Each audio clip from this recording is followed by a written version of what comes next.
Oke, sekarang kita akan masuk kepada CSS Combinator. Jadi CSS Combinator itu apa sih maksudnya? Nah, untuk CSS Combinator itu lebih ke arah untuk mengkombinasikan seleksi di CSS kalian. Nah, jadi untuk tipenya ada 4 macam. Yang pertama descendant, sibling combinator, child combinator, dan adjacent sibling combinator. Untuk secara pengertian ataupun arti bisa kita anggap sesuai dengan namanya ya. Jadi nanti descendant itu berarti dia secara keturunan. Kalau sibling itu secara saudaranya. Kalau child dia anaknya. Sedangkan adjacent sibling combinator itu saudara terdekatnya. Dengan penggunaannya simbolnya adalah seperti ini. AB dia cuma kasih spasi, ini pakai tilde nantinya, ini tanda ini ke samping lalu tanda plus. Nah, yang pertama yang akan kita bahas adalah descendant versus child combinator. Jadi, apa sih yang perbedaan dari descendant dan child combinator? Untuk perbedaan antara yang kedua ini, kita bisa lihat, kita ambil misalnya div P ya. Nah, kita yang pertama ini descendant ya, dimana kan tadi kan A, B. Nah, ini divisi dan dalam divisi itu kan ada paragraf. Maka ini disebut sebagai cara ini disebut sebagai mengambil keturunannya. Jadi nanti cara bacanya adalah kita mau ubah suatu hal di dalam div, dimana div ini yang kita seleksi itu ada keturunannya yang bernama P. Jadi kalau kita buka lihat di div ini, pokoknya semua yang ada P itu pasti berada menjadi keturunannya. Ini div, lalu keturunan dari div ini yang P itu ini keturunannya. Lalu ada section baru ya di sini ya, pembungkus baru. Tapi ini kan masih keturunan dari div ya. Berarti kalau ada P itu masih termasuk keturunannya. Jadi masih terseleksi. Berbeda hal dengan child combinator. Nah, kalau child kan berarti anak. Kalau tadi keturunan itu kan bisa dari anak, cucutnya dan lain sebagainya, cicit dan sebagainya.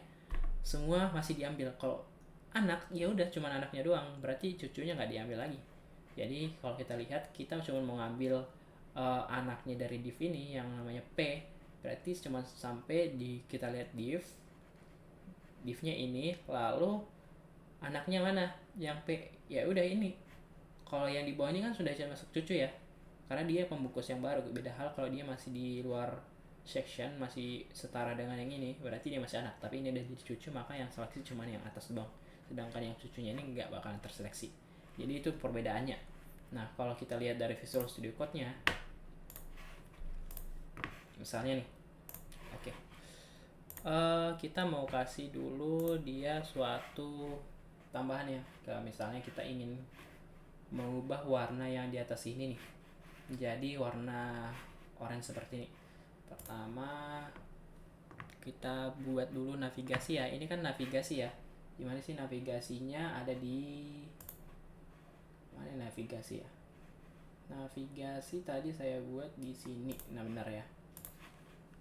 Nah, berarti kita mau seleksi navigasi, dimana navigasinya cuman mau ambil anaknya doang. Anaknya doang berarti kita pakai ini dengan simbol A. Kenapa A? Karena kita cuma mau ngambil anaknya si A doang. Jadi kalau misalnya nanti ada di dalam ini cucunya ada A lagi, dia nggak bakalan terseleksi. Nah, berarti kita pakai si A ini, head ini nggak merah ya, kita hapus aja yang ini. Itu kita hapus ya. Oke. Kita ubah misalnya warnanya ingin kita buat jadi kuning. Colornya yang ini ya. Maka dia akan otomatis semua yang ada di nav itu yang A, dia akan berubah menjadi warna kuning. Beda halnya kalau kita tambahin tadi di dalam nav itu, lalu kita tambahin section misalnya, section aja ya, kita tambahin section, lalu ada A lagi, dengan A nya itu adalah kita buat aja lorem aja, lorem 5 gitu ya.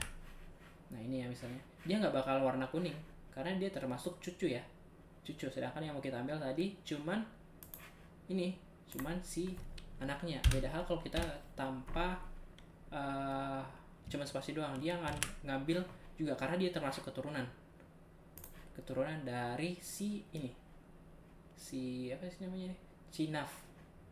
Maka dia akan terseleksi juga warna orange. Tapi karena kita cuma mengambil anaknya doang, ya silahkan buat tanda seperti ini doang. Ini. Oke. Terus yang tadi ini hapus, jangan, biar nggak ganggu karena kita nggak pakai ini ya, kita mau sesuaikan dengan web kita. Oke, itu untuk bagian descendant dan versus child. Selebihnya mungkin kita tambahin dulu ya, biar kita juga menyelesaikan project kita untuk yang sambil belajar. Di section ini kita tambahin kelas ya, namanya landing. Nah, landing, lalu di landing ini kita mau ubah nih. Di landing ini kan yang diseleksikan ini kan untuk bagian paragraf ini, paragraf dan juga judul yang ini. Kita misalnya ingin menambahkan yang namanya margin ke bawah biar ini ada jarak, maka kita pakai landing. Nanti tadi ya landing, jangan lupa ya, karena dia pakai kelas, pakai dot landing. Terus kita mau ambil cuman p nya doang, itu keturunannya yang p.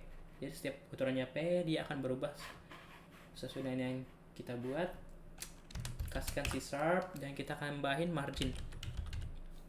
Marginnya sebesar margin bottom aja ya, cuman mau nambahin jarak ke bawah aja. Kita kasih 32 pixel gitu. Nah, jadi dia akan berubah ke bawah. Lalu kita tambahin juga nih untuk ini namanya margin left untuk si navigasi, biar dia nggak terlalu mepet ke kiri. Oke, kita cari navigasi, kita tambahin dia margin left. Kita cuma mau ngatur yang sebelah kirinya doang, itu sebanyak 12 pixel aja biar nggak terlalu mepet ke kiri. Nah, seperti itu. Jadi itu untuk perbedaan descendant versus child. Kita akan lanjut bahas di video yang berikutnya.